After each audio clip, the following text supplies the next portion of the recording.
Hi friends, welcome to another episode with me, Ashwin Abraham, Enlightenment through Knowledge.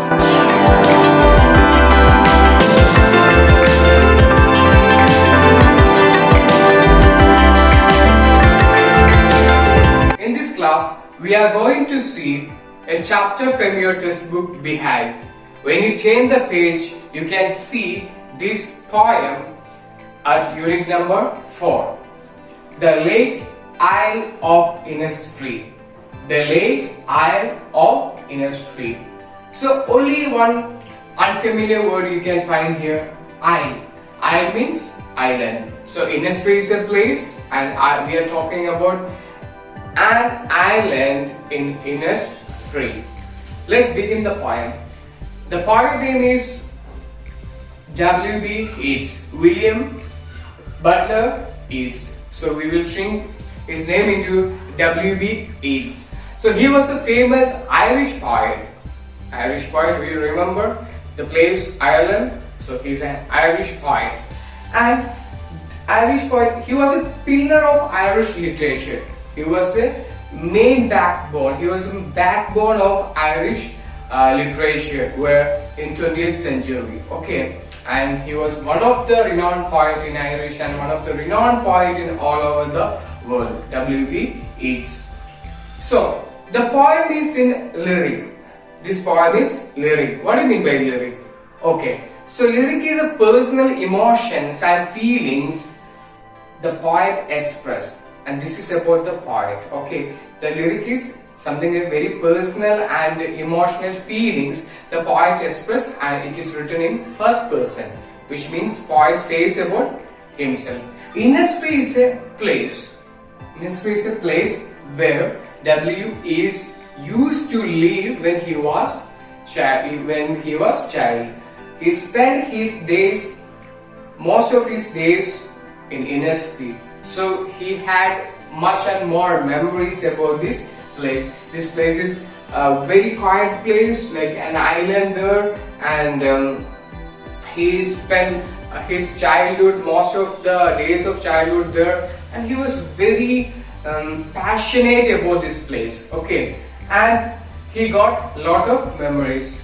So he now, at present, he is grown up and he is bringing the memories, bring back, memories, bring back, memories, bring back, and he need a tranquility. What do you mean by tranquility?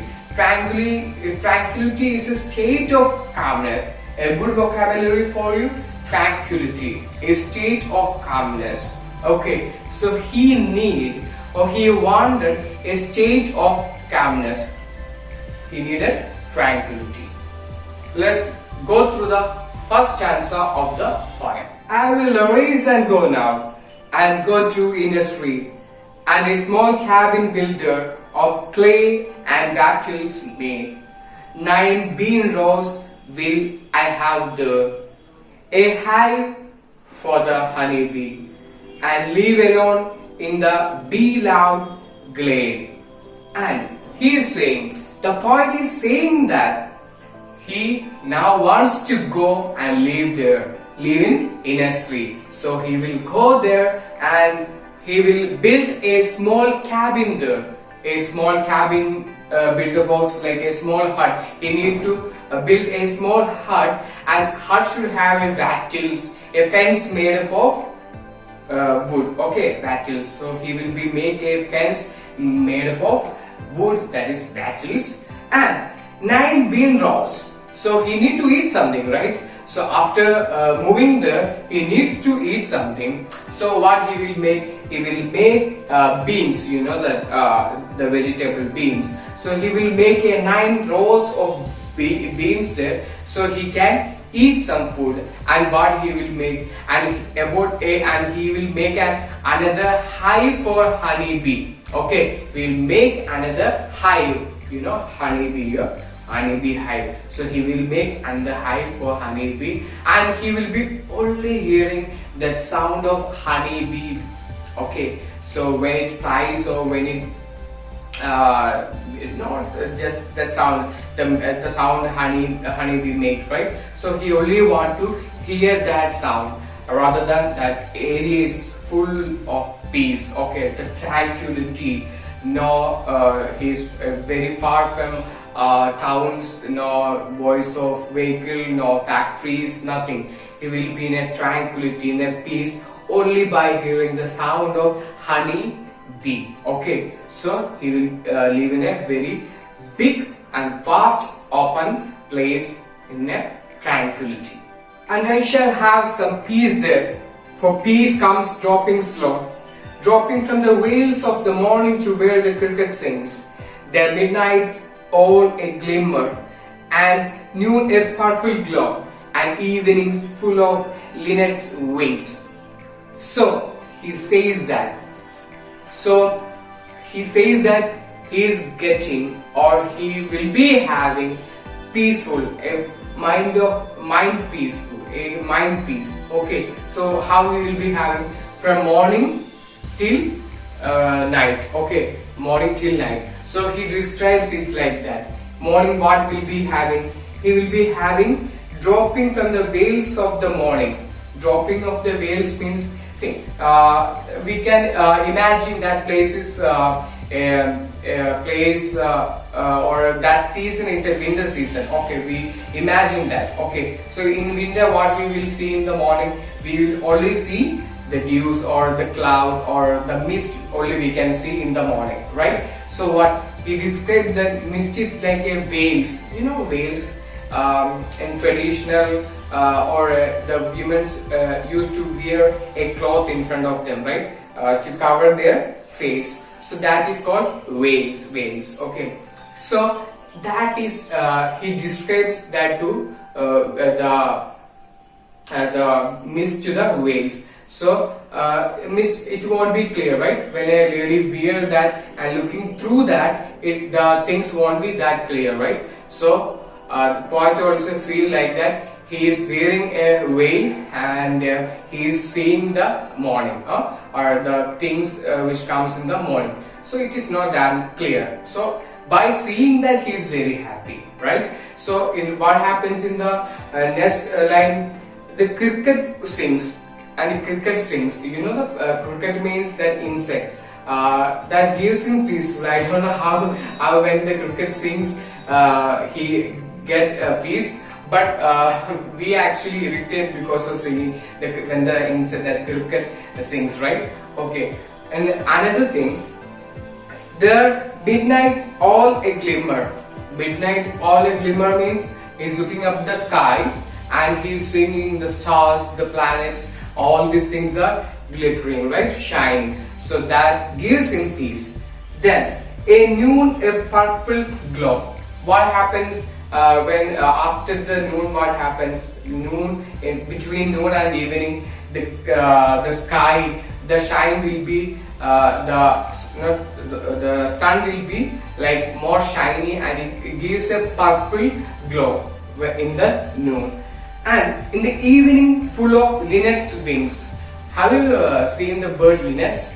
So what will having? So in that area where he used to live or where he is living, he will be having, he will be seeing the linnets, the bird linnet, and the wings, the buzzing sound of that wing. Not buzzing sound, when they fly, they will make a sound. So that clear. So he can hear that sound, because that place is that peace and that calm. Okay, so that's how he get peace from morning to midnight. Okay, reaching to the last stanza. I will arise and go now, for always night and day I hear the lake water lapping with low sounds by the shore, while I stand on the roadway or on the pavements grey. I hear it in the deep heart's core. Okay, so right now he's just where is poet? He's just thinking about these things, right? Actually, he need to go there, or he wished to go that place where he lived in childhood, right? So he's not right now. He's not there. That you should understand. Okay. So again, he is telling that he need to go there. He wants to go there. How? In day and night. Day and night means not the real day and not real night. that is a phrase, that is a nice phrase we can use. Day and night. Day and night means he always need to go. That's a phrase we are using for always, or always he is wishing to go there. So he always wish to go there day and night. Means that he need to go there. Okay. So I hear the lake water lapping with low sounds by the shore. So he hear the sounds when he in the bed or wherever he is. He hear the sound. What sound? The water, the lake comes to the shore and hitting the shore. He can listen that sound where in his deep core heart. Wherever he stands, maybe he's standing in the pavement, or he's standing in a town, or he's standing in a big mall. Wherever he stands, he can hear that sound. What sound? All the sounds which he has played in the poem. Okay, he can hear from the deep core of his heart. The sound is coming. Okay, so core means the deepest end, we can say deepest end of the heart, deep core of this coming. Okay, so that's about the poem, The Lake Eye of Innisfree, which the poet, he needs to go there, he wants to go there, the place where he lived his childhood, the Innisfree. Okay, so we also will be having the memories and the place, or the memories of childhood, and when we grow up we will be having the memories of the puberty and all these things. Memories, sometimes the memories can be sore, and on the other hand it can be sweet. Okay, so it's about the life the people lives, right? And hope everyone is doing fine there. And how are you all? I think you are great doing there. Okay, and please follow the classes. Okay, so if things are going good, maybe we can see soon within a month or in a two. Let's see. Okay, so everything is day by day. The government is providing or giving permission to open for maybe some, like all the institutions and all. So maybe by the grace of God, we also will be having a opportunity. And you know that you are missing your friends, teachers, moreover friends and the school. Okay, and we are also missing you. And that's it. Have a great